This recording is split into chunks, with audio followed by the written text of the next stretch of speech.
Good morning చింపు. అందరికీ prayer చూస్తూ ఉంటుంది పిల్లలది స్కూల్లో. కొడుకుని పొద్దున్నే యోగాసనాలు. లేడీస్ ముఖ్యంగా పొద్దున్న ఇద్దరు లేవగానే ఏం చేస్తారు చెప్పండి?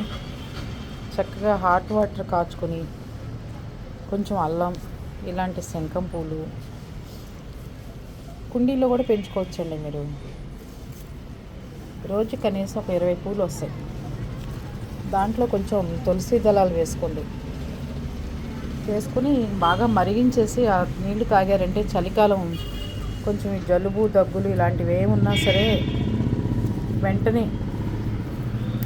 ఉపశమనం కలుగుతుంది. దానికోసం డాక్టర్ల దగ్గరికి వెళ్తాం. ఎంత దగ్గు మందు తాగినా దగ్గు తగ్గకపోవడం, అల్లం కొంచెం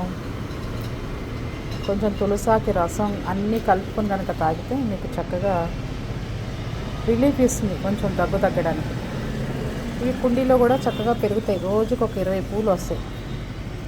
మీరు మీ ఇంట్లో వాళ్ళు రోజుకు ఒక గ్లాసు వేడివేడిగా తాగారనుకోండి, కషాయంలాగా పనికొస్తుంది. తులసి దళాలు వేసుకుంటే ఏంటంటే కాఫ్ ఉన్న వాళ్ళు చక్కగా రిలీఫ్ వస్తుంది. అందుకోసం జలుబు ఉంటే బాగా దాంట్లోనే కొంచెం నిమ్మకాయ పిండుకొని ఉసిరికాయ ఒకటి మిక్సీ వేసేసుకుంటే ఇంకా బ్రహ్మాండంగా ఉంటుంది. మార్నింగ్ లేస్తూ నేను పని అమ్మాయి వచ్చిందా రాలేదా, పిల్లలకి క్యారేజీలు పెట్టాలి, ఈ హడావుడితో పాటు ఒక గ్లాస్ ఇవి కూడా తాగేసింది. ఓకే.